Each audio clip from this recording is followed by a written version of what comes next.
नमस्कार साथियों, मैं आज आप लोगों के लिए बिहार टीचर बहाली जो बीपीएससी द्वारा ट्री 2.0 में आप सभी का स्वागत है। आज आप लोगों के लिए क्लास 9-10 के शिक्षकों के लिए जो सब्जेक्ट सामाजिक विज्ञान पे आधारित एनसीईआरटी और एससीईआरटी पे होंगे, जो इसका प्रैक्टिस बुक करवाने वाले हैं, जिसमें सब्जेक्ट इतिहास भूगोल, राजनीतिक शास्त्र एवं अर्थशास्त्र शामिल होंगे।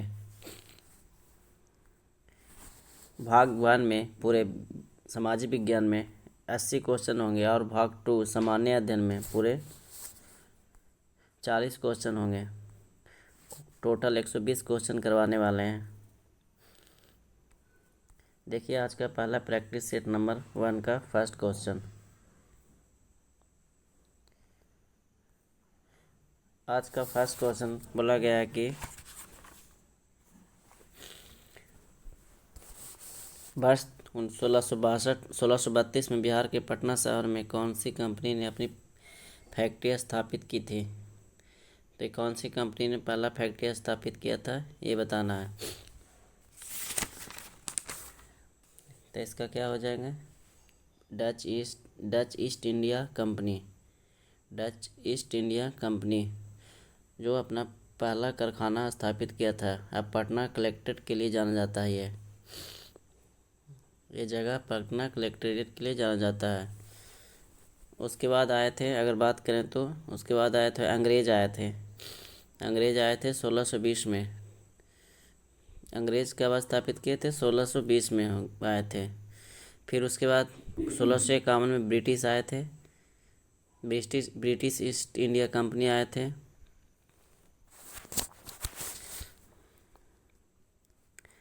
सेकंड क्वेश्चन पर आते हैं। भारत में यूरोपीय व्यापारों के आगमन का सही क्रम है। तो सबसे पहले भारत में कौन आए थे, तो ये बताना है। तो सबसे पहले आए थे पुर्तगाली। कहाँ पे, इसमें सबसे पहले आए थे पुर्तगाली। तो ये 2 में है पुर्तगाली, एक नंबर यहाँ भी है।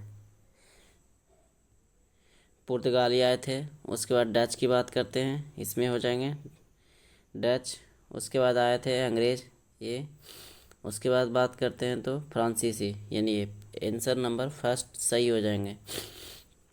सबसे पहले पुर्तगाल आए थे भारत में, कब आए थे, 1498 में आए थे। 1498 में पुर्तगाल आए थे। उसके बाद डच आए थे 1605 में। 1605 में डच आए थे। अंग्रेज की बात करें तो 1613 में आए थे अंग्रेज, 1613 ईस्वी में। उसके बाद बात करते हैं फ्रांसीसी की। तो फ्रांसीसी की बात करें तो 1664 यानी 1664 ईस्वी में आए थे। ठीक है, अगले क्वेश्चन पर आते हैं। क्वेश्चन नंबर 3 बोला गया गदर पार्टी के संस्थापक कौन थे। गदर पार्टी के संस्थापक कौन थे। तो ये क्या हो जाएंगे, लाला हरदयाल, जो कब सैन फ्रांसिस्को में 1913 ईस्वी में किए थे, है ना, 1913 में लाला हरदयाल। इसके अतिरिक्त में केसर सिंह उपाध्यक्ष थे और लाला हरदयाल महामंत्री थे। ठीक है, अगले क्वेश्चन पे आते हैं। क्वेश्चन नंबर 4 पे, अमोघ वर्ष किस वंश का संस्थापक था। तो इसका क्या हो जाएगा, राष्ट्रकूट वंश, है ना। अमोघ वर्ष किस वंश का संस्थापक था, तो राष्ट्रकूट वंश का सबसे महान शासक की बात करें तो गोविंदा तृतीय का पुत्र अमोघ वर्ष प्रथम था, है ना। गोविंदा तृतीय का पुत्र अमोघ वर्ष प्रथम था।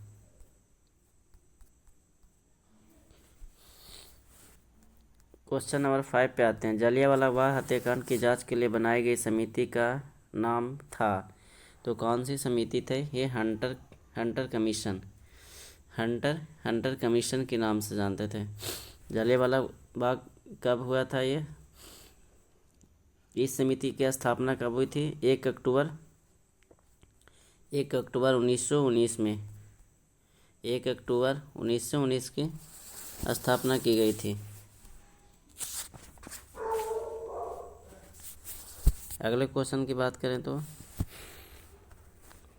क्वेश्चन नंबर 6 पे आते हैं। क्वेश्चन नंबर 6 पे आते हैं। भारत छोड़ो आंदोलन 1942 ईस्वी के किस महीने में आरंभ हुआ? तो महीना पूछा गया है, तो भारत छोड़ो आंदोलन कब हुआ था? अगस्त में। क्या हो जाएगा? अगस्त के महीना, यानी 8 अगस्त को। कितना अगस्त को भारत छोड़ो आंदोलन किस महीने में प्रारंभ हुआ था? 8 अगस्त को। ठीक है, अगले क्वेश्चन पर आते हैं। क्वेश्चन नंबर 7, मूर्तिकला की गंधार शैली किसका मिश्रण था? तो किसका मिश्रण? भारतीय और यूनानी शैलियों का।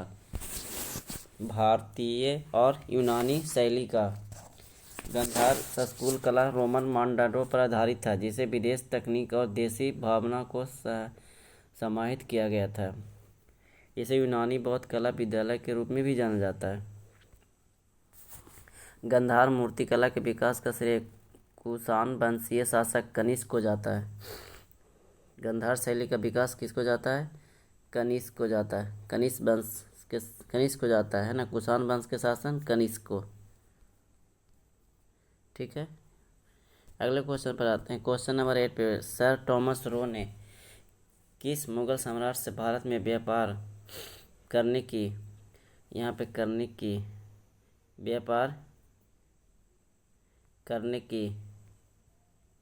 अनुमति प्राप्त की थी? तो किस मुगल शासक से? जहांगीर से की थी, है ना। ये कब किया था? ये हम लोग जान लेते हैं। तो ये 1615 ईस्वी में, 1615 में। ठीक है, 1615 ईस्वी में जहांगीर के दौरान में आया था। टॉमस रो ने अजमेर के किले में जहांगीर से मुलाकात की। उसके बाद बादशाह के सामने खड़े होकर एक याचक के रूप में भारत में व्यापार करने की अनुमति मांगी थी। ये मुगल वंश के थे जहांगीर। अगले क्वेश्चन पे आते हैं। शिवाजी के मंत्रिमंडल अष्टप्रधान किस एक विशेषता थी? इसका अष्टप्रधान की क्या एक विशेषता थी? ये जान लेते हैं। इसका ऑप्शन नंबर ये देख लेते हैं। ऑप्शन नंबर इसका क्या हो जाएंगे? 2, यानी इसके 7 मंत्री ब्राह्मण होते थे। शिवाजी के क्या बोले कि अष्टप्रधान एक विशेषता क्या थी? इसके 7 मंत्री जो थे क्या होते थे? ब्राह्मण होते थे। ठीक है, जिसमें पेशवा, अमात्य, मंत्री, सचिव, सुमंत, सेनापति, पंडित, राव तथा न्यायाधीश, ये अष्टप्रधान शिवा की एक सलाहकार परिषद होती थी। और बाकी इसके अलावा सेनापति के अलावा जो सभी मंत्री ब्राह्मण ही होते थे। अगले क्वेश्चन पर आते हैं। इंडियन एसोसिएशन के संस्थापक अध्यक्ष थे, तो ये कौन थे? सुरेंद्र नाथ बनर्जी।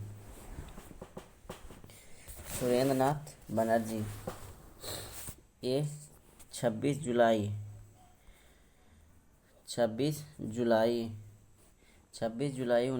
1876 में इसके स्थापना कहाँ किया गया था? संस्थापक थे सुरेंद्र नाथ बनर्जी। इसका स्थापना हुआ था 26 जुलाई 1876, यानी 1876 में, कलकत्ता के अल्बर्ट हॉल में। ठीक है, इसके साथ साथ आनंद मोहन बोस भी थे, जो इंडियन एसोसिएशन नामक राजनीतिक संस्था का गठन किया था।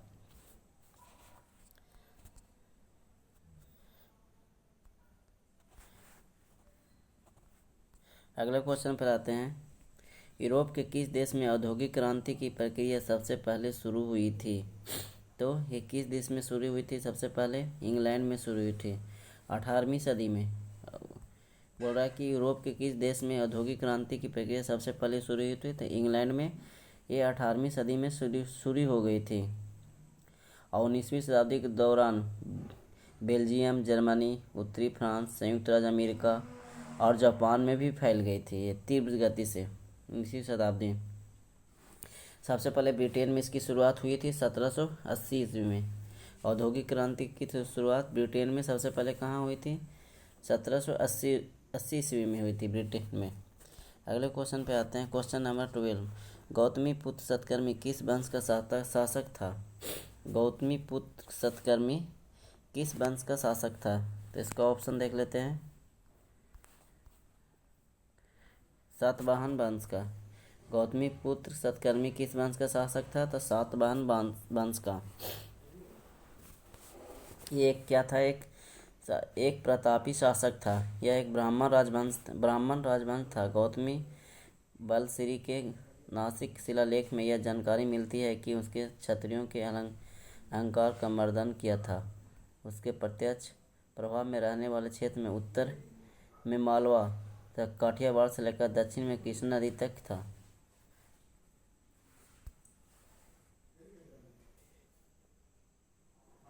अगले क्वेश्चन पे चलते हैं। आगरा शहर का निर्माण करवाया था, किसके द्वारा करवाया गया था? तो आगरा शहर का निर्माण, एक मिनट, आगरा शहर का निर्माण किसके द्वारा किया गया? सिकंदर लोदी के द्वारा। कब किया गया था? सिकंदर लोदी ने 1504 ईस्वी में। 1504 ईस्वी में, ठीक है। उसने 1506 में इसमें अपनी राजधानी बनाया था। 1506 में अपनी राजधानी बनाया था आगरा शहर का निर्माण करके। और ये राजधानी कब तक रही थी? 1526 से लेकर 1658 तक।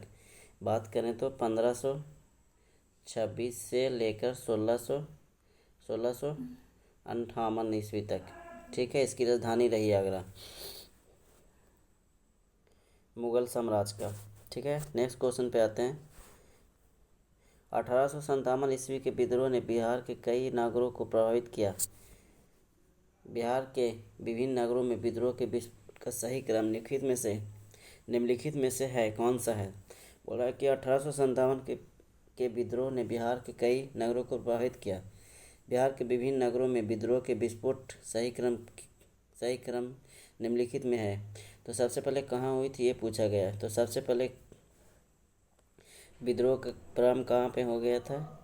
तो पहले रोहिणी, ठीक है, रोहिणी हुआ था। उसके बाद पटना हुई थी, फिर मुजफ्फरपुर हुई थी, जगदीशपुर। तो ये सही क्रम है ना। सबसे पहले रोहिणी में हुई थी, उसके बाद कहाँ पे? देवघर में। रोहिणी कहाँ पड़ती है? देवघर में। पटना सभी को पता है, मुजफ्फरपुर पता है, जगदीशपुर ये आरा है ना। ये जगदीशपुर किसको बोलते हैं? आरा के साइड, आरा में।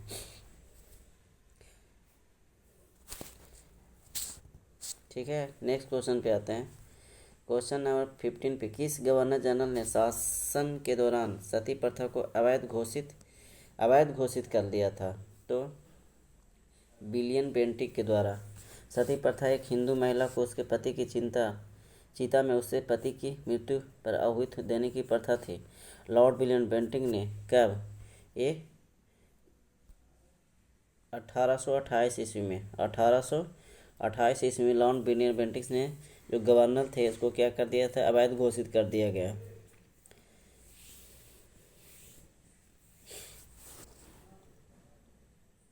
और सती प्रथा के उन्मूलन में राजा राम मोहन राय का महत्वपूर्ण भूमिका निभाई थी। राजा राम मोहन राय ने सती प्रथा के उन्मूलन में एक महत्वपूर्ण भूमिका निभाए थे।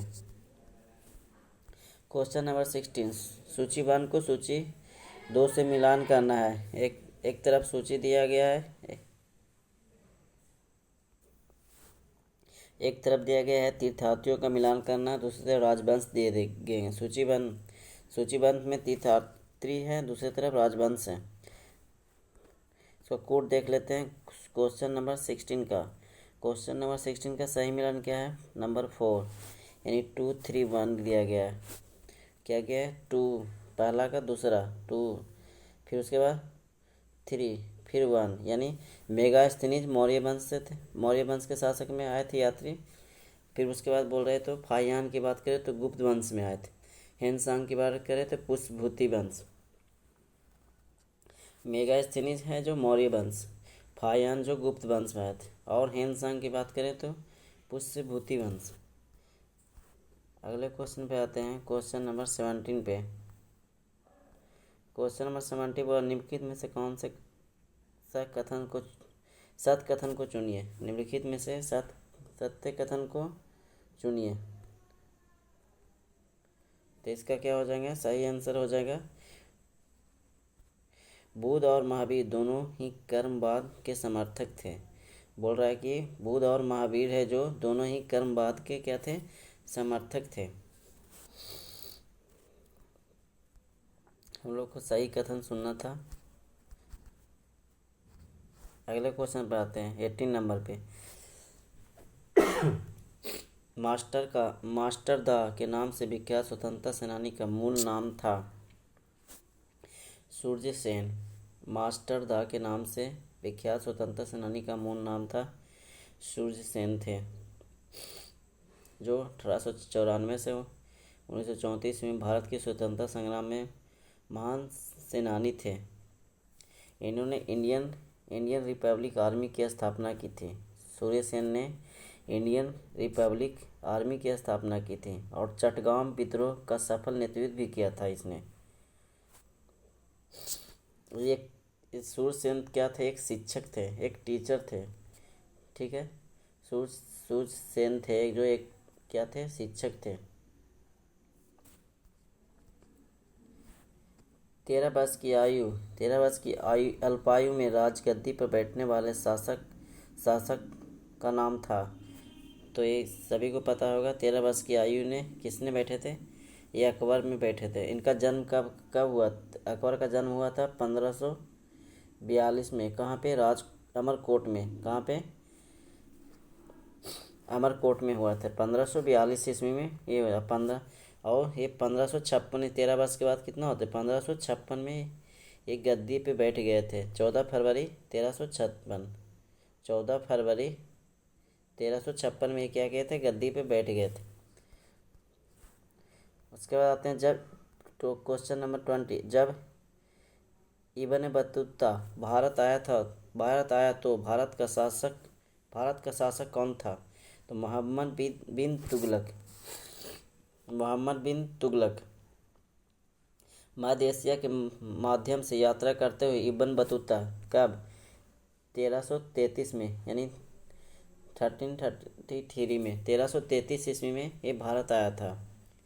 अब दिल्ली के सुल्तान थे मोहम्मद बिन तुगलक, विद्वान प्रभावित हुए और उन्हें दिल्ली का काजी नियुक्त किया था इब्न बतूता को। किन दो मुगल शासकों के मध्यवर्ती काल में शेरशाह का शासन था। तो शेरशाह का शासन कौन सा था, हुमायूं एवं अकबर। किन दो मुगल शासकों के मध्यवर्ती काल में शेरशाह का शासन था। तो हुमायूं और अकबर के, जिसका शासन काल क्या था, 1540 से 45 ईस्वी था। जब हुमायूं का शासन काल रहा है 1530 से 1556 तक। अकबर की बात करें तो अकबर का शासन था 1556 से 1605 तक रहा था। इस प्रकार शेरशाह का शासन इन दोनों मुगल शासकों के मध्य काल में पड़ा था।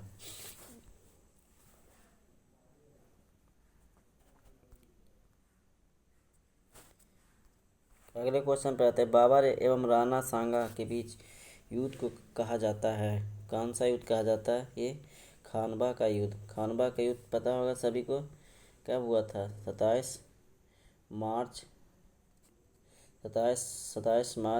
1527 ईस्वी में। ठीक है, खानवा का युद्ध बाबर और राणा सांगा के बीच लड़ा गया, जो 1527 ईस्वी में लड़ा गया था। अगले क्वेश्चन पे आते हैं, अशोक के 14 शिलालेख। बोल रहा है कि अशोक के 14 शिलालेख पाए गए थे। तो ये कहाँ पाए गए थे, दो में, गिरनार। ठीक है, उसके बाद और भी भिन्न स्थानों पर प्राप्त हुए थे इनके 8 शिलालेख। धौली, जौगढ़, शाहबाजगढ़ी, मानसेहरा, दोनों वर्तमान में पाकिस्तान में पड़ते हैं। उसके बाद बात करें कालसी, सोपारा, एरागुद्दी और गिरनार, जो काठियावाड़ गुजरात में स्थित है। अगले क्वेश्चन पर आते हैं, निम्नलिखित में से कौन सा सम्राट एक कुशल संगीतज्ञ भी था। तो कौन सा सम्राट एक कुशल संगीतज्ञ भी था, इसका देख लेते हैं। समुद्रगुप्त, ये क्या हो जाएंगे? समुद्रगुप्त। समुद्रगुप्त कुशल संगीतज्ञ की शासन काल की बात करें तो 335 से 380, ठीक है, 335 से 380 तक। यह गुप्त वंश का चौथा शासक था समुद्रगुप्त, एवं चंद्रगुप्त प्रथम का उत्तराधिकारी भी था ये।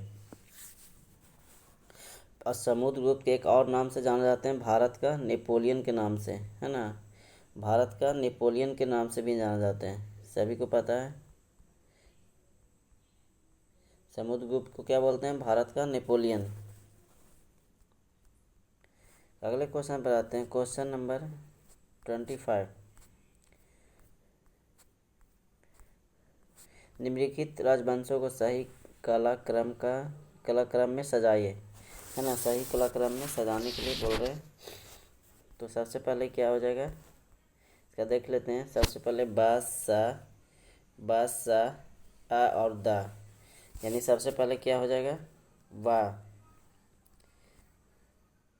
सबसे पहले बा, उसके बाद सा, यानी फर्स्ट में कौन आ जाएंगे? मौर्य वंश। एक मिनट थोड़ा नीचे का,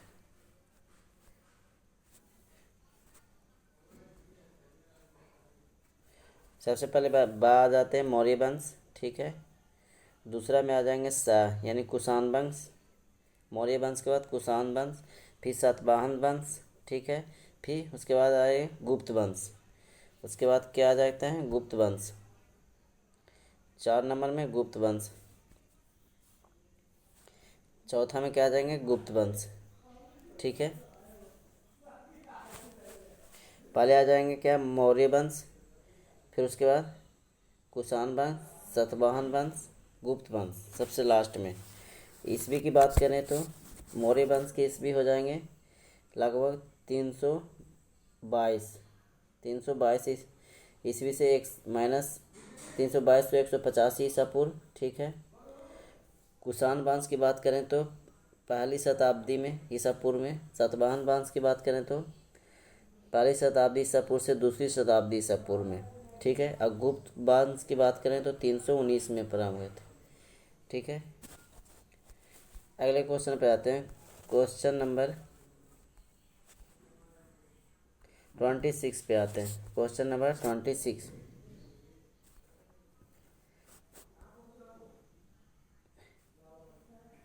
बोल रहा कि वायुमंडल में भूगोल के क्वेश्चन यहाँ से प्रारंभ हो गए हैं। तो बोल रहा है वायुमंडल में पाए जाने वाले धूल कणों को आर्द्रताग्राही कण कहते हैं, क्योंकि इसको हम लोग क्या बोलते हैं? उपयुक्त सही है, सभी ऑप्शन देख लेते हैं तो ये सभी बोल रहा है। ये अच्छे संघनन केंद्र होते हैं। ये क्या होते हैं? अच्छे संघनन केंद्र होते हैं। ये जल का अवशोषण भी करते हैं, ठीक है। इनके इर्द गिर्द हवा के ठंडी होने से संघनन का प्रक्रिया होती है। ये सारे सही हो जाएंगे। बोल रहा है वायुमंडल में पाए जाने वाले धूल कणों को आर्द्रता ग्राही कण कहते हैं, क्योंकि ये अच्छे संघनन केंद्र होते हैं। ये जल का अवशोषण करते हैं। इनके इर्द गिर्द हवा को ठंडी होने से संघनन का प्रक्रिया होती है। क्वेश्चन नंबर आते हैं 27 पे। बिहार राज्य किन देशांतरों के बीच अवस्थित है? ये बहुत सारे एग्जाम में पूछे जाते हैं।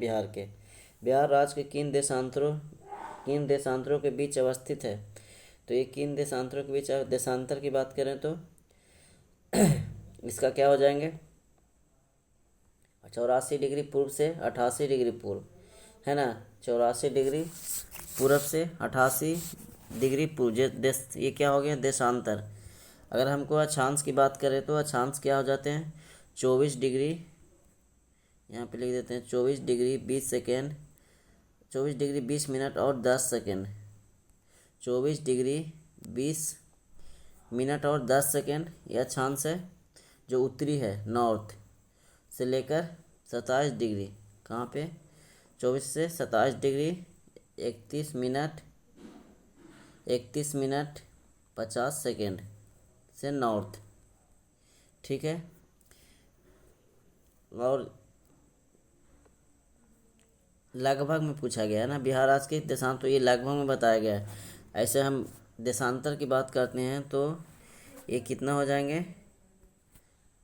83 83 से लेके 88 तक है ना। 83 से लेके 88 तक यानी 83 degree 19 second 19 second 19 minute 50 second. इसमें क्या हो जाएगा 88 डिग्री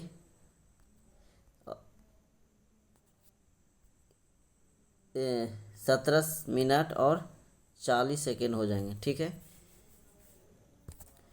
अगले क्वेश्चन पर आते हैं। क्वेश्चन नंबर 28, समुद्र तल पर सामान्य वायुमंडलीय दाब कितना होता है? तो इसका कितना होता है सामान्य वायुमंडलीय दाब की बात करें तो 1013.25 मिली बार है ना, यानी 1013.25 मिली बार होते हैं। दो समानांतर भ्रंशों के बीच धंसे हुए भाग को क्या कहते हैं? बोल रहा है कि दो समानांतर भ्रंशों के बीच धंसे हुए भाग को क्या कहते हैं? तो इसको क्या कहते हैं? भ्रंश घाटी के नाम से जानते हैं। ये क्या जानते हैं? भ्रंश घाटी होते हैं।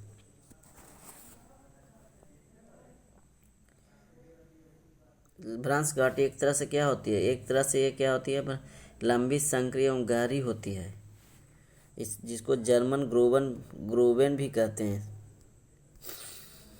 अगले क्वेश्चन में आते हैं। उत्तरी गोलार्ध में फेरेल के नियम के कारण पावने विक्षेपित होती है। तो ये क्या हो जाएंगे? इसके दाईं ओर उत्तरी गोलार्ध में फेरेल के नियम के अनुसार पावने विक्षेपित होती है। तो इसके दाईं ओर कोरोलिस बल के कारण पावने उत्तरी गोलार्ध में दाईं ओर से दक्षिणी गोलार्ध में बाईं ओर विक्षेपित होती है। नेक्स्ट क्वेश्चन पर आते हैं। क्वेश्चन नंबर 31 पे, निम्नलिखित तत्वों में से किसका निर्माण मनुष्य द्वारा किया जाता है? तत्व जो प्राकृतिक रूप से नहीं पाया जाता है। तो प्लूटोनियम का बोला, निम्नलिखित तत्वों में से किसका निर्माण मनुष्य के द्वारा किया जाता है जो प्राकृतिक रूप से नहीं पाया जाता है? प्लूटोनियम का।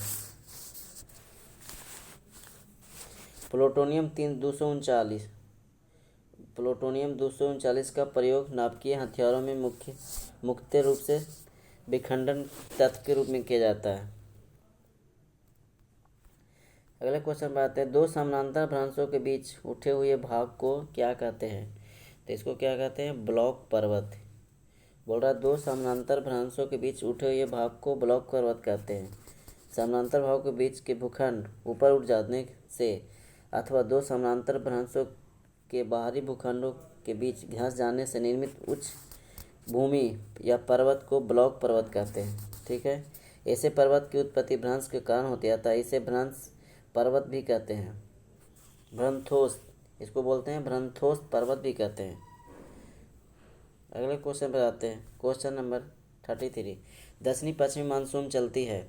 दक्षिणी पश्चिमी मानसून क्या होती है? चलती है जून से सितंबर तक।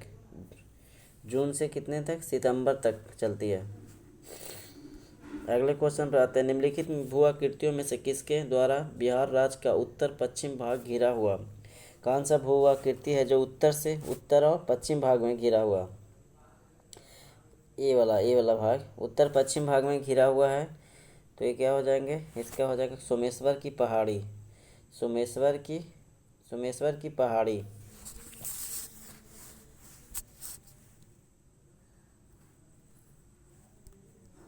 सोमेश्वर की पहाड़ी की बात करें तो उत्तर पश्चिम भागों में आच्छादित करती है। मैदान की उपेक्षा करने की यह सभी हिमालय श्रेणियों की सबसे निचली और 72वीं श्रेणी है तथा लंबी श्रेणी के एक भाग का निर्माण करती है जो लंबी वायु में पूरे नेपाल को साथ दलदली उत्तर पर्वतीय क्षेत्र के दक्षिणी छोर तक फैली हुई है।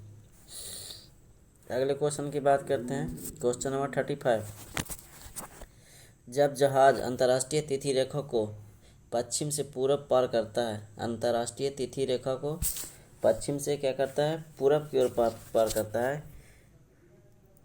तो उसकी स्थिति बोल रहा है उसकी तिथि हो जाएगा। क्या हो जाएगा? एक दिन क्या हो जाएगा? बढ़ जाती है। जब जहाज अंतर्राष्ट्रीय तिथि रेखा को पश्चिम से पूरब पार करता है, नहीं पश्चिम से किधर की ओर जाता है, ये हो गया वेस्ट, ये हो गया ईस्ट, है ना। तो इधर से इधर की ओर जाएगा तो क्या हो जाएगा, उसका एक दिन क्या हो जाते हैं, बढ़ जाते हैं। बोल रहा है कैसे बढ़ जाते हैं, इसको देख लेते हैं एक बार। जब जब जहाज अंतर्राष्ट्रीय तिथि रेखा को पश्चिम से पूरब पार करता है तो उसकी तिथि एक दिन बढ़ जाती है। अंतर्राष्ट्रीय तिथि रेखा को प्रशांत महासागर के बीच में 180 डिग्री यमोत्तर पर उत्तर से दक्षिण की ओर खींची गई है, उत्तर से दक्षिण की ओर खींची गई है, ठीक है। उसके बाद बात करें तो काल्पनिक रेखा है, इस रेखा पर तिथि का परिवर्तन होता है। जब कोई जलयान पश्चिम दिशा से यात्रा करता है तो एक दिन घट जाता है। जब कोई जलयान पश्चिम दिशा में यात्रा करता है, अगर पूरब से पश्चिम की ओर जाएगा तो एक दिन घट जाएगा, अगर पश्चिम से पूरब आएगा तो एक दिन क्या हो जाते हैं, बढ़ जाते हैं, ठीक है। नेक्स्ट क्वेश्चन पे आते हैं। निम्नलिखित को सुमेलित कीजिए। 36 में क्या करना है, सुमेलित करना है। तो क्या हो जाएगा, एक तरफ क्या दिया, एक तरफ खेतरी, एक तांबा है, एक तरफ जगह का नाम है, एक तरफ क्या है, इसका अयस्क दिए हुए है। तो खेतरी खेतरी खेतरी किस लिए है, तो ये तांबा के लिए, खेतरी जो है तांबा के लिए प्रसिद्ध है, ठीक है। निवेली निवेली की बात करें तो लिग्नाइट के लिए, निवेली की बात करें तो ये लिग्नाइट के लिए, ठीक है। जादूगोड़ा की बात करें तो ये यूरेनियम के लिए हो जाएंगे। जादूगोड़ा ये यूरेनियम के, जादूगोड़ा झारखंड में पड़ते हैं।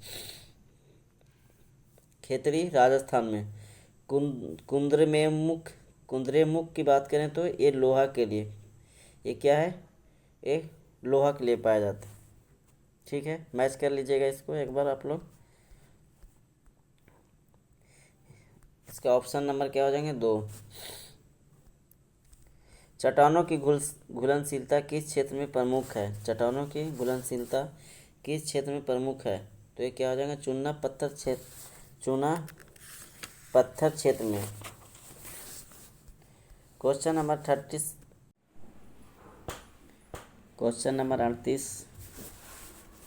जॉन स्ट्रेटा सिद्धांत का प्रतिपादन किस भूगोलवेत्ता द्वारा किया गया था, तो इसका क्या हो जाएंगे, टेलर के द्वारा।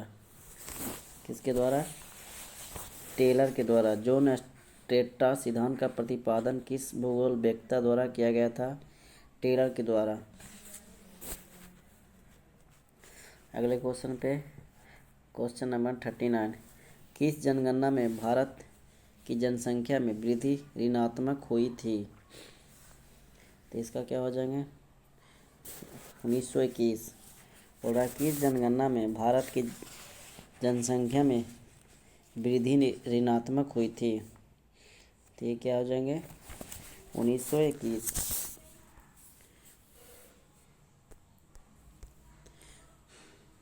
भारत के किस बंदरगाह द्वारा सबसे अधिक मात्रा में लौह अयस्क का निर्यात किया जाता है, तो किस बंदरगाह द्वारा सबसे अधिक लौह अयस्क का निर्यात किया जाता है, तो इसका क्या हो जाएंगे, विशाखापत्तनम और मुर्मुगांव, है ना। विशाखापट्टनम जो आंध्र प्रदेश में है, और मुर्मुगांव बंदरगाह जो कहाँ पे है, मुर्मुगांव। जबकि बंदरगाह लौह इस्पात के लिए, मैग्नीज के लिए भी निर्यात किया जाता है। ये गोवा में स्थित है, ये कहाँ पे है, ये गोवा में है, ये आंध्र प्रदेश में। अगला क्वेश्चन पे आते हैं। दक्षिण अमेरिका का कौन सा देश पेट्रोलियम का सबसे बड़ा उत्पादक है, पेट्रोलियम का सबसे बड़ा उत्पादक देश कौन सा है, तो इसका क्या हो जाएंगे, वेनेजुएला। 2 देश वर्तमान में मध्य और दक्षिण अमेरिका तेल उत्पादक पर प्रभावी है, वेनेजुएला और ब्राज़ील। वेनेजुएला दूसरा नंबर में ब्राज़ील।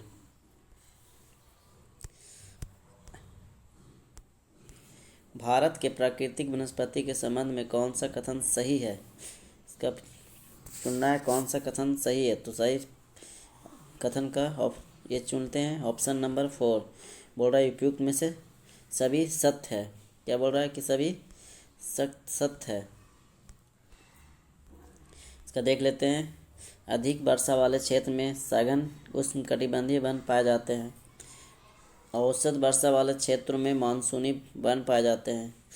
निम्न वर्षा वाले क्षेत्र में शीतोष्ण घास के मैदान पाए जाते हैं। बोल रहा है कि अधिक वर्षा वाले क्षेत्र में सघन उष्णकटिबंधीय वन पाए जाते हैं।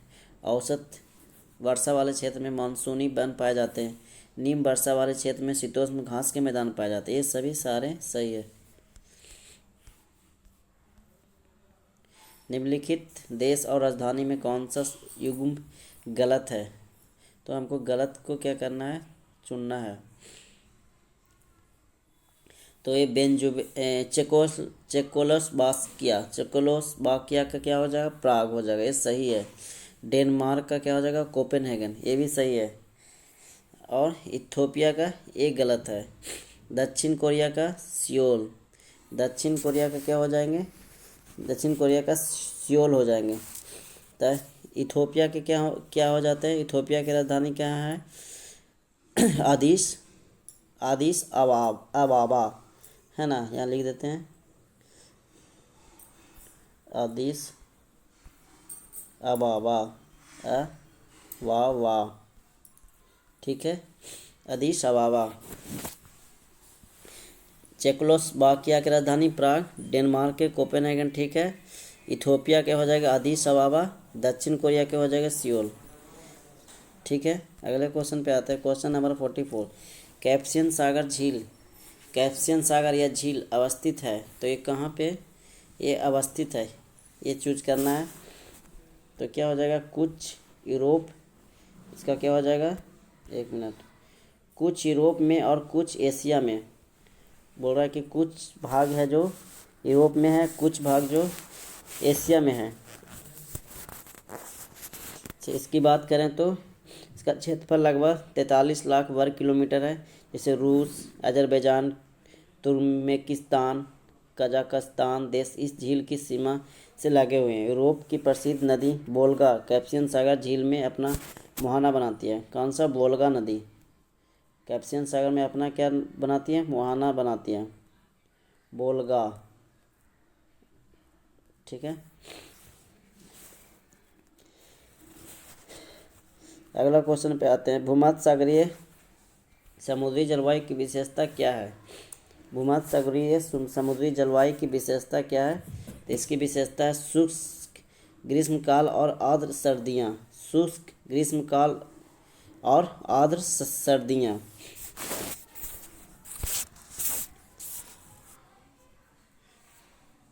भूमध्य सागरीय की बात करें तो ये लगभग महाद्वीप के पश्चिमी किनारों पर लगभग 30 डिग्री से 40 डिग्री उत्तर और दक्षिण अक्षांश के बीच पाए जाते हैं। भूमध्य सागरीय क्षेत्र की बात करें तो महाद्वीप के पश्चिमी किनारों पर 30 डिग्री से 40 डिग्री उत्तर और दक्षिण अक्षांश के बीच पाए जाते हैं। अगला क्वेश्चन पे आते हैं,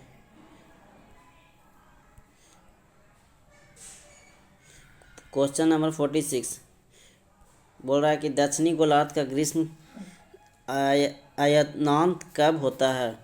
दक्षिणी गोलार्ध का ग्रीष्म अयनांत कब होता है? तो इसका क्या हो जाएगा, 22 दिसंबर को, क्या हो जाएंगे, 22 दिसंबर को। क्वेश्चन नंबर 47 पे आते हैं,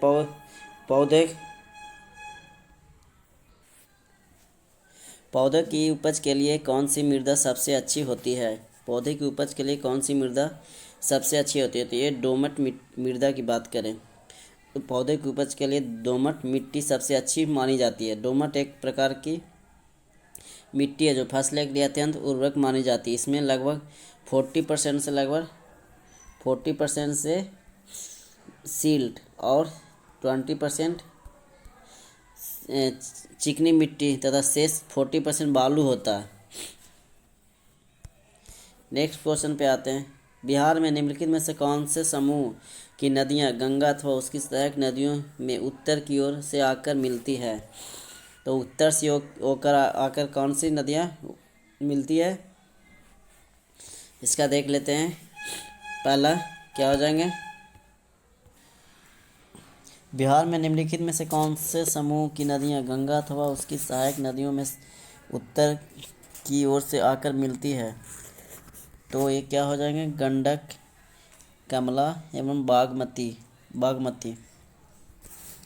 क्या क्या हो जाएंगे? गंडक, बूढ़ी बूढ़ी गंडक, सरयू, इस कौन कौन से मिलती है इसके अलावा? गंडक, बूढ़ी गंडक, सरयू जिसको घाघरा के नाम से जानते हैं, कमला, बलान, कोसी, महानंदा तथा बागमती नदियाँ गंगा में उत्तर से आकर क्या करती है? मिलती है ना। गंगा में उत्तर से आकर क्या करती है? मिलती है। एक बार और बताते हैं। गंडक, बूढ़ी गंडक, घाघरा, कमला, बलान, कोसी, महानंदा, बागमती, ये सारी नदियाँ जो कहाँ से? गंगा में आकर उत्तर की ओर से मिलती है।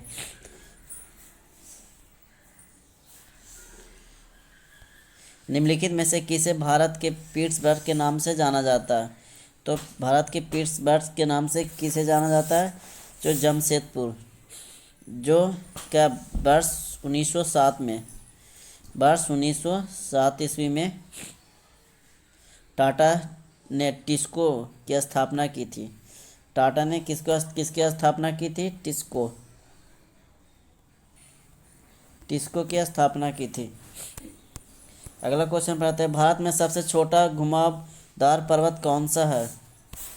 अगर सबसे छोटा घुमाव पर्वत की बात करें तो अरावली हो जाएंगे, जो हिमालय पर्वत की सबसे युवा श्रेणी है और 2 टेक्टोनिक प्लेटों के टकराने से बना है एक नया बलित या घुमावदार पर्वत। इसको नया बलित पर्वत भी बोलते हैं या घुमावदार पर्वत भी बोलते हैं। अरावली पर्वत बोल रहा है कि अरावली पर्वत है जो पर्वत में सबसे पुराना अवशिष्ट बलित पर्वत है। सबसे पुराना अवशिष्ट बलित पर्वत का भी उदाहरण है ये। नेक्स्ट क्वेश्चन पे आते हैं। क्वेश्चन नंबर 51 पे, एक मिनट।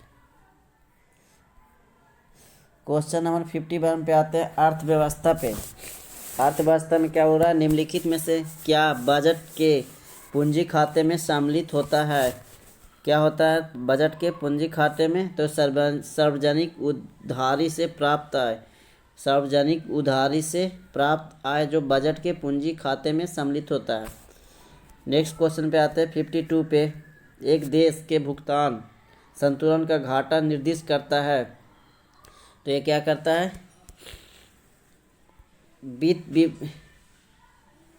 क्या करता है कि वित्त निभाव प्राप्तियां और वित्त निभाव भुगतानों के बीच का अंतर को कहते हैं।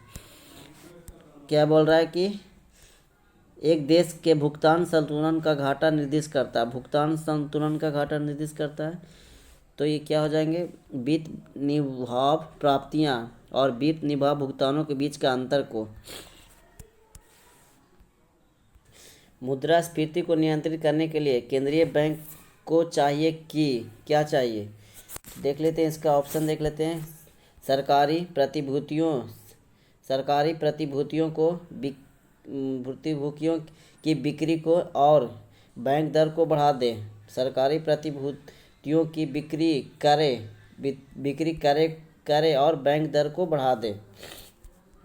क्या हो जाएंगे कि मुद्रास्फीति को नियंत्रित करने के लिए केंद्रीय बैंक को क्या करना चाहिए, है ना? तो सरकारी प्रतिभूतियों की बिक्री करे और बैंक दर को बढ़ा देना चाहिए। ये ऑप्शन नंबर बी सही हो जाएंगे। अगले क्वेश्चन पे आते हैं। क्वेश्चन नंबर 54 पे, देश का भुगतान शेष संतुलन की अवस्था में तब होता है।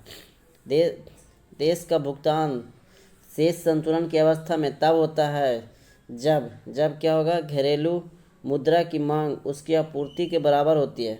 जब घरेलू मुद्रा की मांग उसकी आपूर्ति के बराबर होती है। अगले क्वेश्चन पे आते हैं। क्वेश्चन नंबर 55, उपभोक्ता संरक्षण अधिनियम कब बनाया गया था? तो ये क्या हो जाएंगे? 1986 में उपभोक्ता संरक्षण अधिनियम कब बनाया गया था? 1986। उसके बाद 20 जुलाई 2020 को कब 20 जुलाई 2020 को और 1986 के पूर्व अधिनियम के स्थान पर नया उपभोक्ता संरक्षण अधिनियम जो 1919 में भारत में लागू हुआ। कब लागू हुआ था? 1919 में। ठीक है, अगले क्वेश्चन पे आते हैं। Question number 56। कल्पना कीजिए कि एक देश में स्वतंत्र रूप से प्रभावित विनिमय दर प्रणाली को अपनाया है, अन्य बातें पूर्वतः रहे तो यदि देश में कीमत स्तर बढ़ जाए तो इसका परिणाम होगा। बोल रहा है कि कल्पना कीजिए कि एक देश में स्वतंत्र रूप से प्रभावित विनिमय दर प्रणाली को अपनाया है, अन्य बातों को पूर्वतः रहे तो यदि देश में कीमत स्तर बढ़ जाए तो इसका परिणाम क्या होगा। तो इसका परिणाम की बात करें तो क्या होगा, देश की मुद्रा की मांग में वृद्धि और मुद्रा मूल्य में ह्रास होगी। देश की मुद्रा की मांग में क्या होने लगेगी, वृद्धि और मुद्रा मूल्य में क्या होने लगेगी, ह्रास होने लगेगी। नेक्स्ट क्वेश्चन पे आते हैं। Question number 56। निम्नलिखित प्रकारों के आय पर विचार कीजिए। निम्नलिखित प्रकारों के आय पर क्या विचार कीजिए। तो इसका क्या हो जाएंगे, इसका नंबर अब इसका आंसर देख लेते हैं क्या हो जाएंगे। फर्स्ट इसका पहले 4 हो जाएंगे, 2 फिर 1 3, 4 2 1 3। तो राष्ट्रीय आय हो जाएंगे पहले, राष्ट्रीय आय, उसके बाद होता है निजी आय, ठीक है। उसके बाद व्यक्तिगत आय, उसके बाद है प्रयोज्य आय, है ना। उसके बाद लास्ट में किसको बोलते हैं, प्रयोज्य आय राष्ट्र। इसको अवरोही क्रम में क्या किया गया, सजाया गया। इसको किस क्रम में, अवरोही क्रम में सजाया गया है।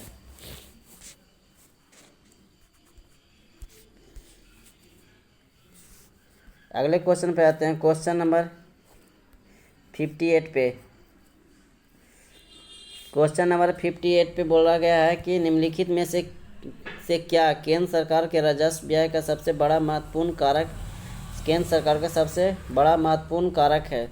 तो इसका क्या हो जाएंगे, ब्याज भुगतान। निम्नलिखित में से क्या केंद्र सरकार के राजस्व व्यय का सबसे बड़ा महत्वपूर्ण कारक है, तो ब्याज भुगतान हो जाएंगे। इसका क्या हो जाएंगे, ब्याज भुगतान। क्वेश्चन नंबर 59 पे आते हैं। बिहार की उस योजना का नाम बताएं जो निर्यातोन्मुखी इकाइयों की स्थापना के लिए अपेक्षित उच्च स्तरीय अवसरचनात्मक सुविधाओं को निर्माण पर ध्यान देती है। बिहार की उस योजना का नाम बताएं जो निर्यातोन्मुखी इकाइयों की स्थापना के लिए अपेक्षित उच्च स्तरीय अवसरचनात्मक सुविधाओं के निर्माण पर ध्यान देती है। ये तो क्या हो जाएगा, IID, है ना। IID इंटीग्रेटेड इंफ्रास्ट्रक्चर डेवलपमेंट,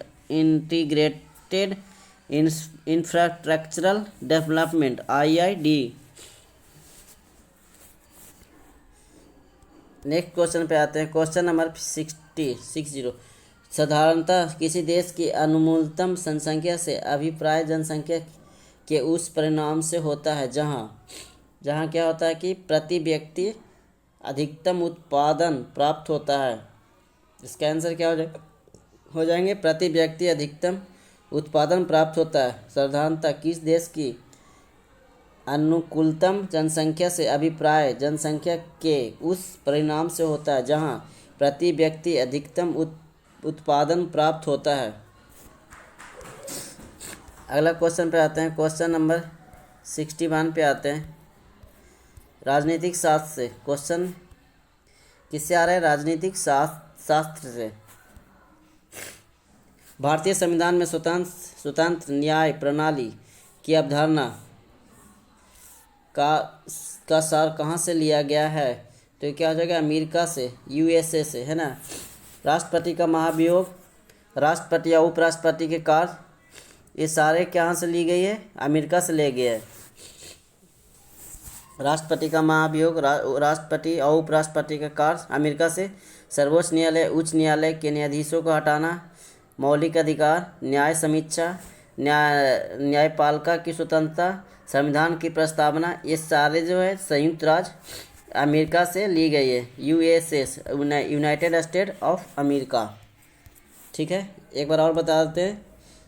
जो अमेरिका से ली गई है USA से, उसका है पहला राष्ट्रपति पर महाभियोग, उच्चतम न्यायालय के न्यायाधीशों को हटाना, राष्ट्रपति और उपराष्ट्रपति के कार्य दोनों, राष्ट्रपति और उपराष्ट्रपति का कार्य कहाँ से, ये दोनों अमेरिका से उसके बाद आते हैं मौलिक अधिकार भी, न्यायिक समीक्षा भी, न्यायपालिका की स्वतंत्रता भी और संविधान की प्रस्तावना। प्रस्तावना भी कहाँ से ली गई है? अमेरिका से ली गई है। नेक्स्ट क्वेश्चन पे आते हैं। निम्नलिखित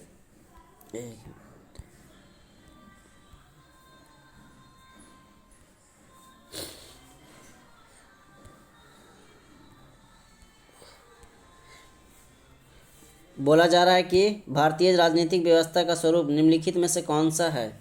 भारतीय राजनीतिक व्यवस्था का स्वरूप निम्नलिखित में से कौन सा है? तो इसका क्या हो जाएगा? गणतंत्रीय, संघीय और संसदीय।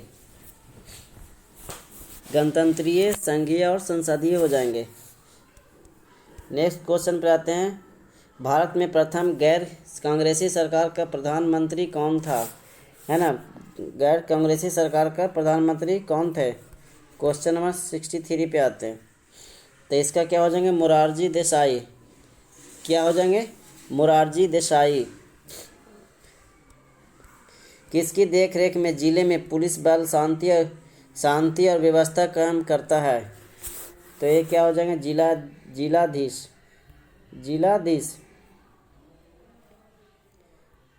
किसकी देखरेख में जिले में पुलिस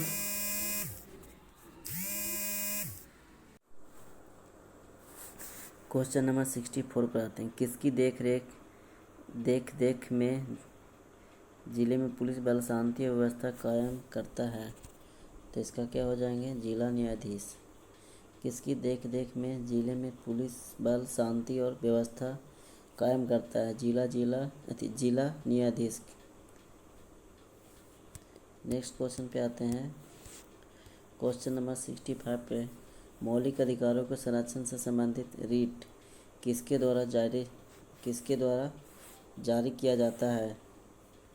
तो इसका क्या हो जाएंगे? केवल उच्च न्यायालय और सर्वोच्च न्यायालय के द्वारा। केवल उच्च न्यायालय और सर्वोच्च न्यायालय के द्वारा। क्या हो जाएंगे? केवल उच्च न्यायालय और सर्वोच्च न्यायालय के द्वारा। मौलिक अधिकारों के संरक्षण से संबंधित रीट किसके द्वारा जारी किया जाता है? मौलिक अधिकारों से तो केवल उच्च न्यायालय और सर्वोच्च न्यायालय के द्वारा। अगले क्वेश्चन पे आते हैं। Question number 66। मुख्य लेखा अधिकारी किसके आय व्यय की जांच नहीं करते हैं? तो इसका क्या हो जाएंगे? नगर निगम की। मुख्य लेखा अधिकारी किसके आय व्यय की जांच नहीं करते हैं? नगर निगम की। बाकी सबको करते हैं राज्य सरकार की, केंद्र सरकार की और सरकारी उद्योग की, ये सारे।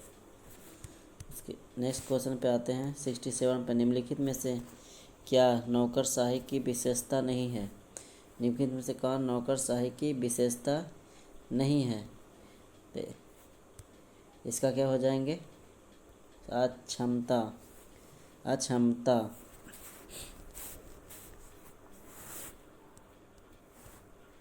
उदारवाद किसका हित चाहता है? बोल रहा है कि उदारवाद किसका हित चाहता है? तो इसका क्या हो जाएगा? धनवानों का। नेक्स्ट क्वेश्चन पे आते हैं 69 नंबर पे। भाषण की स्वतंत्रता किस शासन के लिए आवश्यक है? तो इसका लोकतंत्र के लिए। भाषण अभिव्यक्ति की स्वतंत्रता लोकतंत्र के लिए आवश्यक होती है। क्यों होती है? लोकतंत्र में प्रत्येक व्यक्ति को अपनी बात रखने की पूर्ण स्वतंत्रता होती है। भारत एक लोकतांत्रिक देश है। भारतीय संविधान अनुच्छेद 19 के का के तहत काग में नागरिक को वाक एवं अभिव्यक्ति की स्वतंत्रता प्राप्त है। नेक्स्ट क्वेश्चन पे आते हैं 70 नंबर पे। निम्नलिखित में से कौन सा कल्याणकारी राज्य का समर्थन था? इसका क्या हो जाएंगे? जवाहरलाल नेहरू।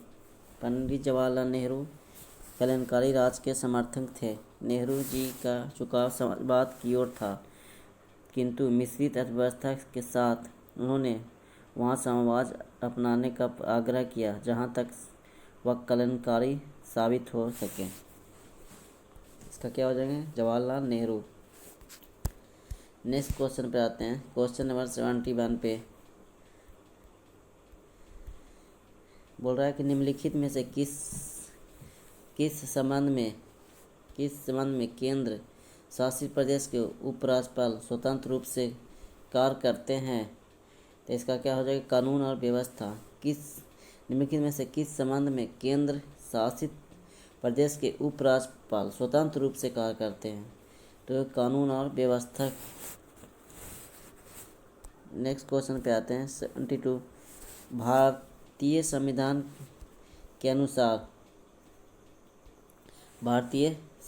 के अनुसार संसद की बैठक एक साल में कम से कम कितनी बार होनी चाहिए? तो कम से कम कितनी बार होनी चाहिए? ये 2 बार होनी चाहिए। भारतीय संविधान के अनुसार संसद की बैठक एक साल में कम से कम कितनी बार होनी चाहिए? तो ये 2 बार। और इसका 6 माह से अधिक अंतराल नहीं होना चाहिए। निम्नलिखित में से कौन सी दल पद्धति लोकतंत्र स्थापित के लिए सबसे उपयुक्त है? तो ये कौन सा दल पद्धति है जो हो जाएंगे? इसका देख लेते हैं। Option number 3 द्विदलीय। क्या हो जाएंगे? द्विदलीय। बोल रहा है कि निम्नलिखित में से कौन सी दल पद्धति लोकतंत्र के स्थायित्व के लिए सबसे उपयुक्त है? तो इसका क्या हो जाएंगे? द्विदलीय पद्धति लोकतंत्र के स्थायी के लिए सबसे उपयुक्त है। एक दल की प्रधानता निरंकुशता की ओर ले जाती है, जबकि बहुदलीय पद्धति में स्थायित्व का अभाव पाया जाता है।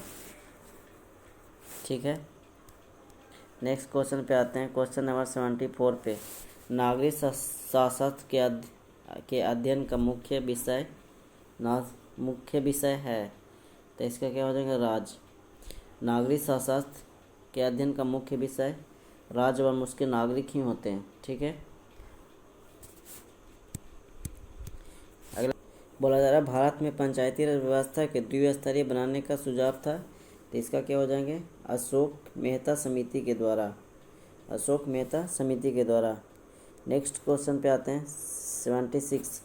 बोल रहा है कि सीमाओं के भीतर हम अपने न्यायाधीशों का आदर करते हैं, पर कोई न्यायाधीश अथवा कोई न्यायालय अपने को व्यवस्थापक का तीसरा सदन नहीं बना सकता। ये विचार किसके हैं? तो ये जवाहरलाल नेहरू का। और सीमाओं के भीतर हम अपने न्यायाधीशों का आदर करते हैं, पर कोई न्यायाधीश अथवा कोई न्यायालय अपने को व्यवस्थापक का तीसरा सदन नहीं बना सकता। ये विचार किसके हैं? पंडित जवाहरलाल नेहरू का। नेक्स्ट क्वेश्चन पे आते हैं। भारत में संविधान सभा का निर्माण किस योजना के अंतर्गत हुई है? तो इसका मंत्रिमंडलीय मिशन। भारत में संविधान सभा का निर्माण किस योजना के अंतर्गत हुआ? मंत्रिमंडलीय मिशन के तहत। जो कब हुई थी? Cabinet mission. ये क्या था? भारत में इसका डिटेल्स देख लेते हैं। भारत में संविधान सभा का निर्माण मंत्रिमंडलीय मिशन या कैबिनेट मिशन योजना के अंतर्गत हुआ। इस योजना के तहत 24 मार्च 1946 को क्या हुई थी?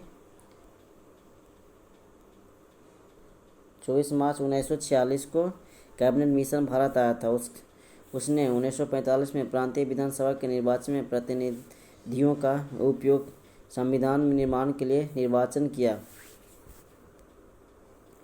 तो इसका क्या हो जाएंगे?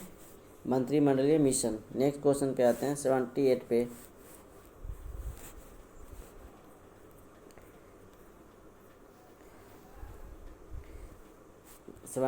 आते हैं कि राजनीतिक शास्त्र के जनक माने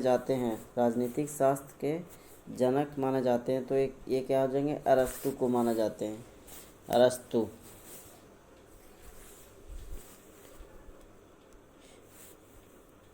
राज्य की उत्पत्ति का सबसे सही सिद्धांत क्या है? इसका क्या हो जाएंगे? इसका ऑप्शन देख लेते हैं एक बार। राज्य की उत्पत्ति का सबसे सही सिद्धांत क्या हो जाते हैं? विकासवादी सिद्धांत, है ना। राज्य की उत्पत्ति का सही सिद्धांत विकासवादी सिद्धांत। नेक्स्ट क्वेश्चन पे आते हैं 79 के बाद 80। लोकप्रिय संप्रभुता किसमें निहित होती है? जनता में। लोकप्रिय संप्रभुता किसमें निहित होती है? तो ये किसमें निहित होती है? ये जनता में निहित होती है। क्वेश्चन नंबर 81 पे आते हैं।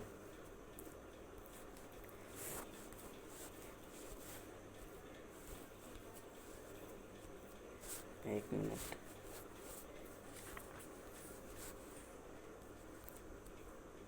क्वेश्चन नंबर 81 पे यहाँ से मैथ दिए गए हैं, कुछ मैथ के प्रश्न हैं। ये आप लोग कर लीजिएगा इसको। 85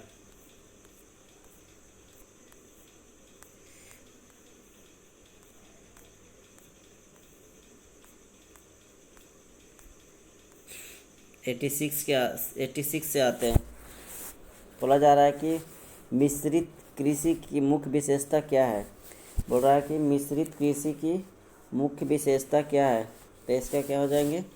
इसका हो जाएंगे पशुओं का पालन और फसलों की खेती एक साथ करना, है ना। पशुओं का पालन और फसलों की खेती एक साथ करना मिश्रित कृषि की ये मुख्य विशेषता है। क्या बोल रहा था? मिश्रित कृषि की मुख्य विशेषता। नेक्स्ट क्वेश्चन पे आते हैं। चार्ल्स बेबेज द्वारा डिजाइन किया गया पहला यांत्रिक कंप्यूटर किस नाम से जाना जाता है? एनालिटिकल इंजन, है ना। चार्ल्स बेबेज द्वारा डिजाइन किया गया पहला यांत्रिक कंप्यूटर किस नाम से जाना जाता है? एनालिटिकल इंजन के नाम से। नेक्स्ट क्वेश्चन पे आते हैं। इनमें से कौन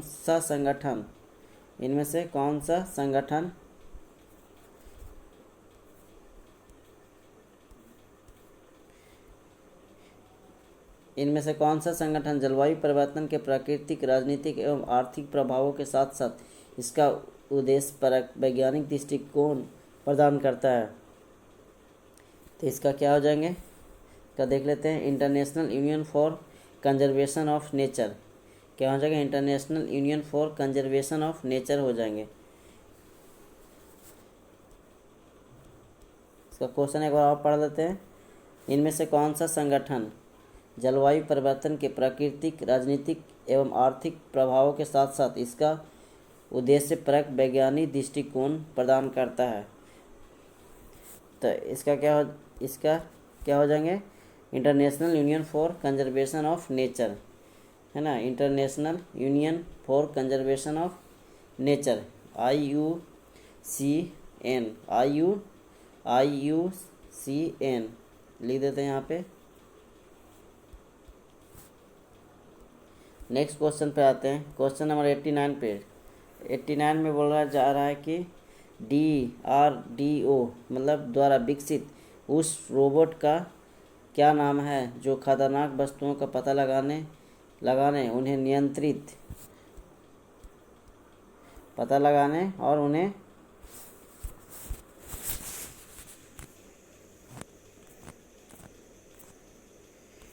नियंत्रित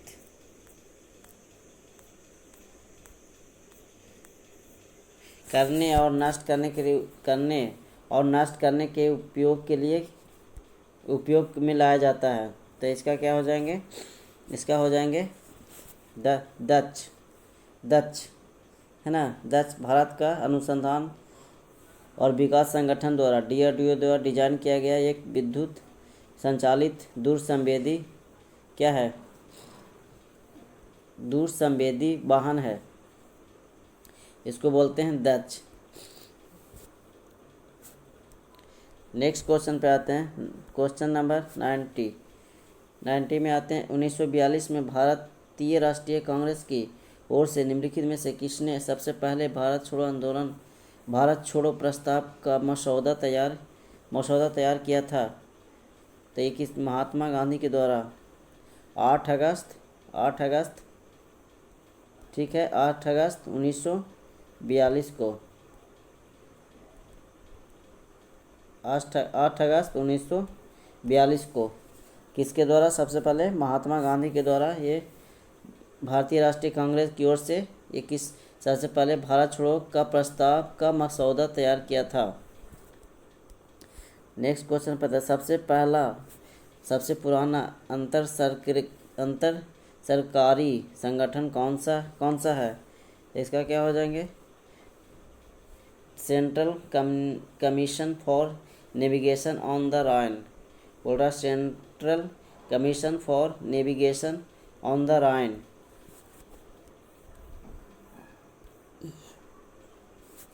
अगले क्वेश्चन पे आते हैं 92। भगत सिंह और बटुकेश्वर दत्त ने दिल्ली केंद्रीय विधानसभा में स्मोक बम फेंके, वे किसका विरोध कर रहे थे। तो इसका क्या हो जाएंगे, trade dispute bill and the public safety bill का। भगत सिंह और बटुकेश्वर दत्त ने दिल्ली में केंद्रीय विधानसभा में स्मोक बम फेंके, वे किसका विरोध कर रहे थे, ट्रेड डिस्प्यूट बिल एवं public safety bill.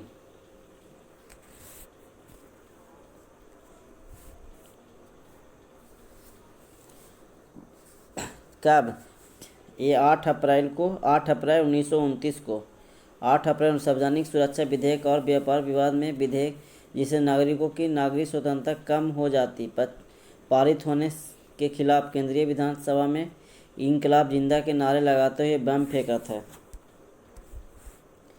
Question number 93 पे आते हैं, प्रतिरोध का एसआई मात्रक क्या है। तो प्रतिरोध का एसआई मात्रक ओम को बोलते हैं, प्रतिरोध का एसआई मात्रक ओम।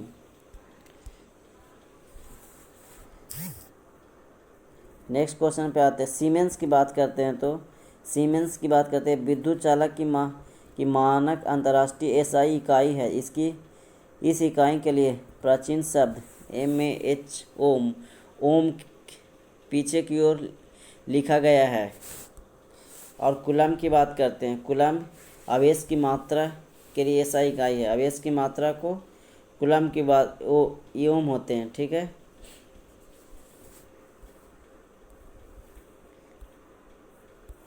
निम्नलिखित में से कौन सा भारतीय रिजर्व कार्य नहीं करता, आरबीआई नहीं करता है। तो ये कौन सा कार्य है जो आरबीआई के द्वारा नहीं किया जाता है।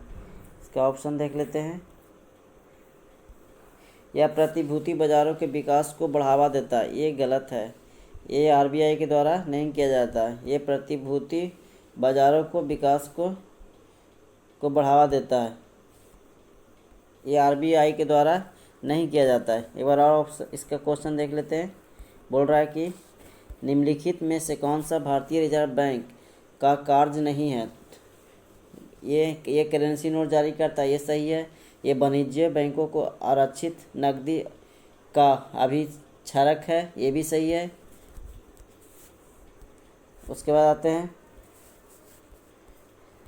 यह सरकार की बैंकिंग आवश्यकताओं को प्रबंधन करता है, ये भी सही है। बट ये सही नहीं है, ये प्रतिभूति बाजार को विकास को बढ़ावा देता है, ये सही नहीं है। ये सही हो जाएंगे इसका आंसर।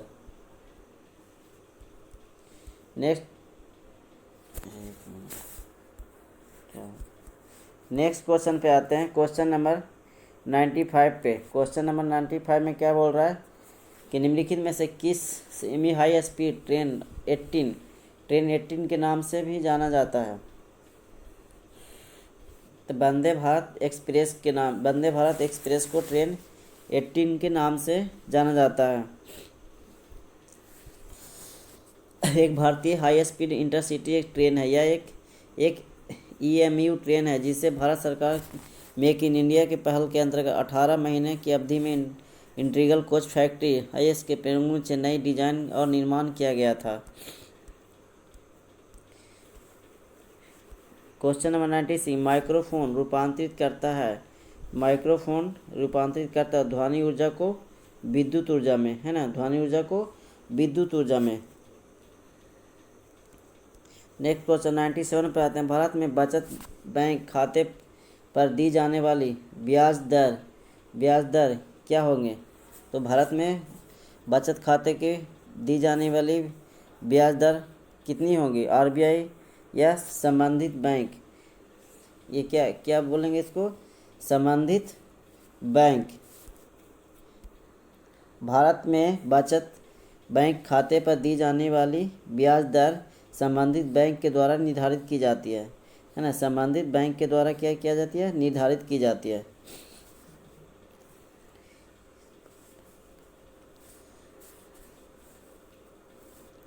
नेक्स्ट क्वेश्चन पे आते हैं 98 पे। हमारे शरीर में प्रोटीन की कमी से कौन सा रोग होता है? तो क्वाशरक्योर, है ना? प्रोटीन की कमी से कौन सा रोग होता है? क्वाशरक्योर होते हैं।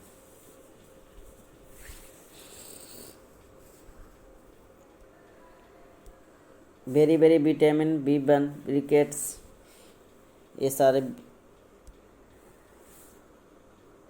नेक्स्ट क्वेश्चन पे आते हैं। निम्नलिखित में से कौन सा तत्व कमरे के ताप पर द्रव होता है? कमरे के ताप पर द्रव होता है तो ये पारा को हो जाएंगे। पारा, इसका गलनांक कितना होता है? -39 डिग्री सेल्सियस।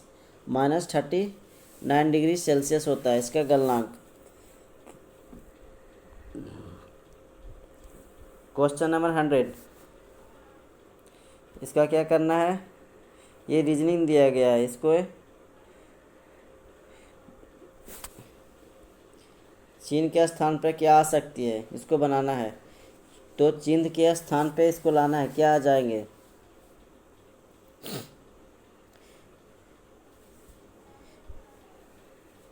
तो इसका क्या हो जाएंगे? इसका हो जाएंगे ऑप्शन में 120 और 20, है ना? 120 और 20 हो जाएंगे। पहला बार में क्या किया गया? 8 जोड़ा गया है। फिर क्या किया गया है? 30, यहाँ से इसको 30, यानी फिर 20 जोड़ा गया है, ठीक है। फिर 20 से यहाँ ये 38 जोड़ा गया है। फिर 38 से यहाँ लाएंगे 130। तो पहला 0 + 2, पहला क्या क्या करेंगे इसको आप लोग देख लीजिएगा एक बार। 0 + 2, तो 2 हो जाएगा। 2 + 4 6 हो जाएगा। 6 + 6 कितना हो जाएगा? 12, इसलिए 12 + 8 कितना हो जाए? 20 हो जाएंगे, है ना? ये कहाँ पे आ जाएंगे? 20। इसका ये वाला रेंज में आ रहा है, ये वाला। तो ये अभी इसके बाद क्या आ जाएंगे? 20 आ जाएंगे।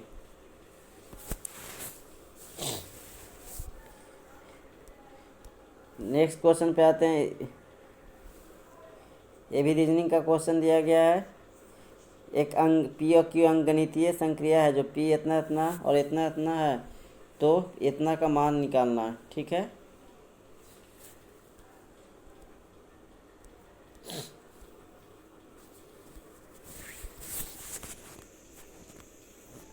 नेक्स्ट क्वेश्चन पे आते हैं।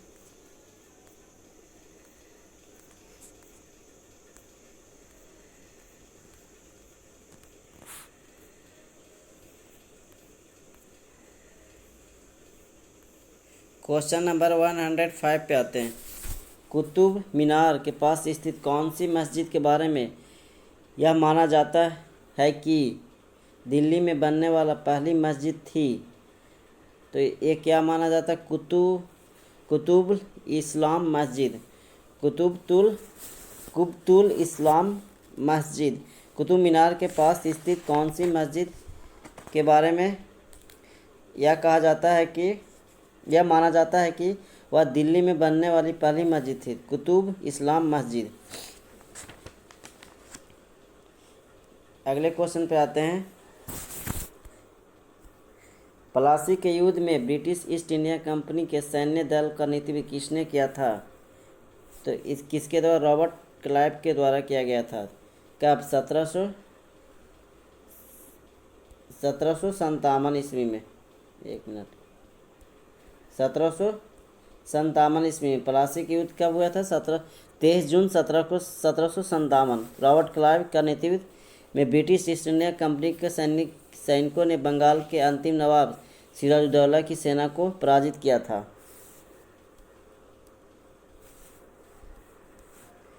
अगले क्वेश्चन पे आते हैं, क्वेश्चन नंबर 7 पे। भारतीय संविधान का कौन सा संशोधन मौलिक अधिकार के रूप में संपत्ति के अधिकार का उन्मूलन से संबंधित है? तो कौन सा संशोधन है हो जाएंगे? ये हो जाएंगे 44वां संशोधन।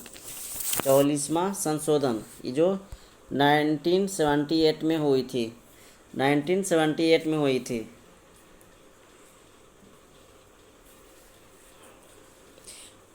अनुच्छेद का एक संविधान का एक नया अनुच्छेद 300A जोड़ा गया था, जिससे यह प्रावधान की थी कि विधि के अधिकार के बिना किसी भी व्यक्ति को उसकी संपत्ति से वंचित नहीं किया जाएगा। Question number 100। भारतीय संविधान निम्नलिखित में से कौन से मौलिक अधिकार की गारंटी नहीं देता है? तो कौन से मौलिक अधिकार की गारंटी नहीं देता है, इसको देख लेते हैं। व्यवसाय का अधिकार, व्यवसाय का अधिकार को हमारे 6 मौलिक अधिकार हैं, सभी को पता है। समता का अधिकार, स्वतंत्रता का अधिकार, शोषण के खिलाफ अधिकार, धर्म की स्वतंत्रता का अधिकार, सांस्कृतिक एवं शैक्षिक अधिकार, संवैधानिक उपचारों का अधिकार। ये हमारे क्या है? 6 मौलिक अधिकार है, इसमें सब हो जाएंगे। नेक्स्ट क्वेश्चन पे आते हैं। निम्नलिखित में से किसने कभी भी भारतीय राष्ट्रीय कांग्रेस की अध्यक्षता नहीं की थी? तो डॉक्टर भीमराव अंबेडकर ने। निम्नलिखित में से किसने कभी भी भारतीय राष्ट्रीय कांग्रेस की अध्यक्षता नहीं की? तो doctor Bhimrao Ambedkar. Question number 10 पे आते हैं। क्लेमेंट इटली जो बाद में ब्रिटेन के प्रधानमंत्री बने, तो साइमन कमीशन के सदस्य के रूप में भारत आए थे। साइमन कमीशन के रूप में जो क्या आए थे? सदस्य के रूप में भारत आए थे। क्या 1927 में जॉन साइमन कमीशन की अध्यक्षता में 1927 में ये क्या किए थे? 1919 के कार्य प्रणाली की समीक्षा करने के लिए ये भविष्य उपयोगी का सुझाव देने हेतु नियुक्त किया गया था।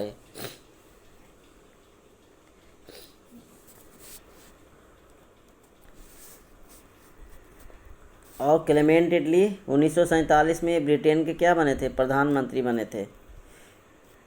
Question number 111। युवा मतदाताओं को अधिक से अधिक संख्या में राजनीतिक प्रक्रिया में भाग लेने को प्रोत्साहित करने के लिए भारत सरकार को राष्ट्रीय मतदाता दिवस के रूप में मनाने का निर्णय लिया गया। तो ये कितना? ये 25 जनवरी को कितना हो जाएंगे? 25 जनवरी। ठीक है, बोल रहा है कि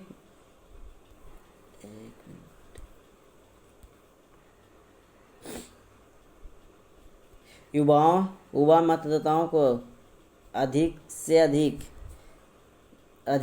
संख्या में राजनीतिक प्रक्रिया में भाग लेने को प्रोत्साहित करने के लिए भारत सरकार द्वारा राष्ट्रीय मतदाता दिवस के रूप में मनाने का निर्णय लिया गया।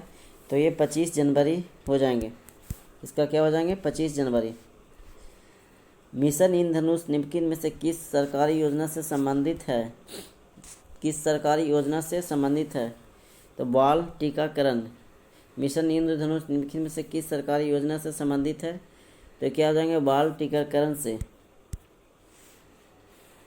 इसकी शुरुआत कब हुई थी? 2014 में। बाल टीकाकरण की शुरुआत, मिशन इंद्रधनुष की शुरुआत 2014 से शुरू की गई थी।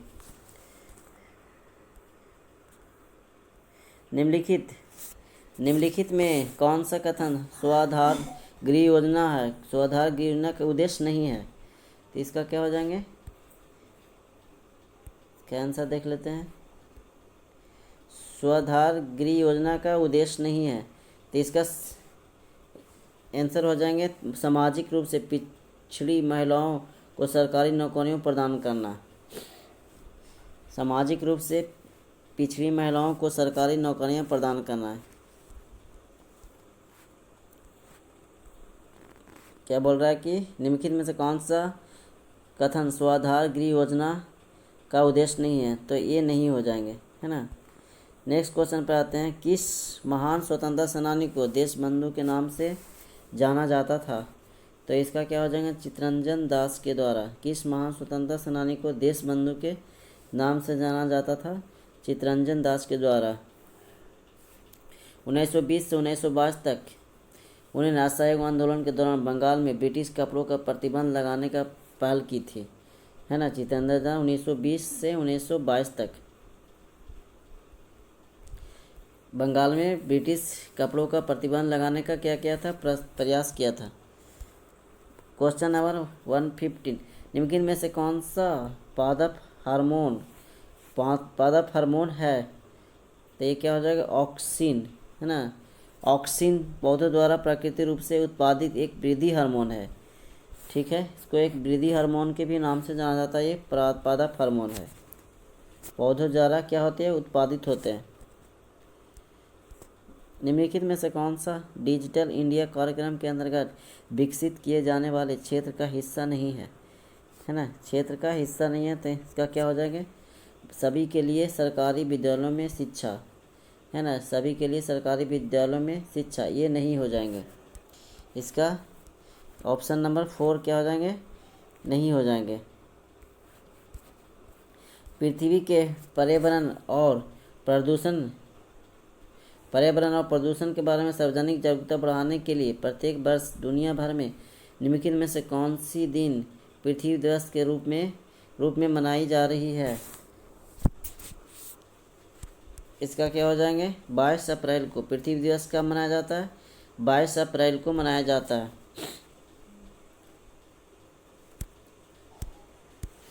Question number 118। दादा साहब फाल्के पुरस्कार किस क्षेत्र के प्रसिद्ध हस्तियों को उनके उल्लेखनीय योगदान के लिए दिए जाने वाला सर्वोच्च पुरस्कार है, तो इसका क्या हो जाएंगे, सभी को पता है, सिनेमा के क्षेत्र में, है ना। दादा साहब फाल्के किसको, सिनेमा के क्षेत्र में ये दिया जाता है।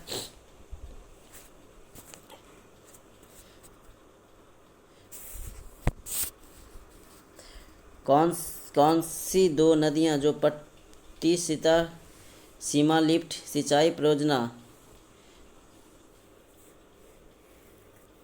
कौन सी दो नदियां जो पट्टिसीमा लिफ्ट सिंचाई परियोजना द्वारा जोड़ा गया है, तो इसका क्या हो जाएंगे, ऑप्शन देख लेते हैं एक बार।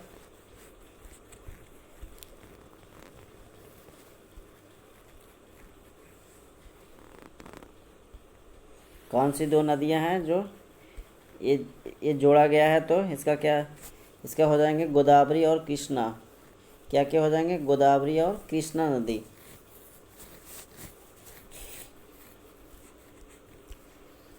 आज का लास्ट क्वेश्चन है। निम्नलिखित में से किस इमारत का निर्माण प्रथम विश्व युद्ध में बलिदान देने वाले अविभाजित भारत के सैनिकों के युद्ध स्मारक के रूप में किया गया है, इसका क्या हो जाएंगे, इंडिया गेट, है ना। इंडिया गेट नई दिल्ली में स्थित है।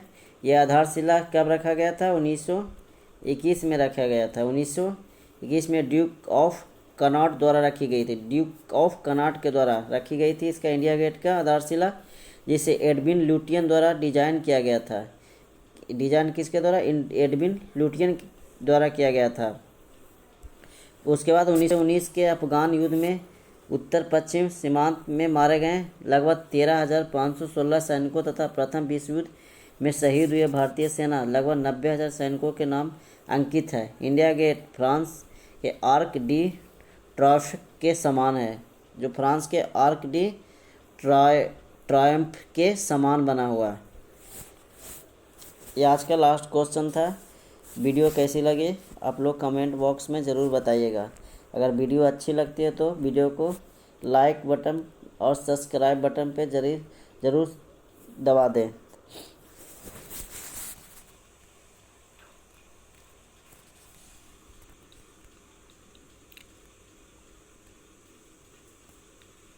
धन्यवाद।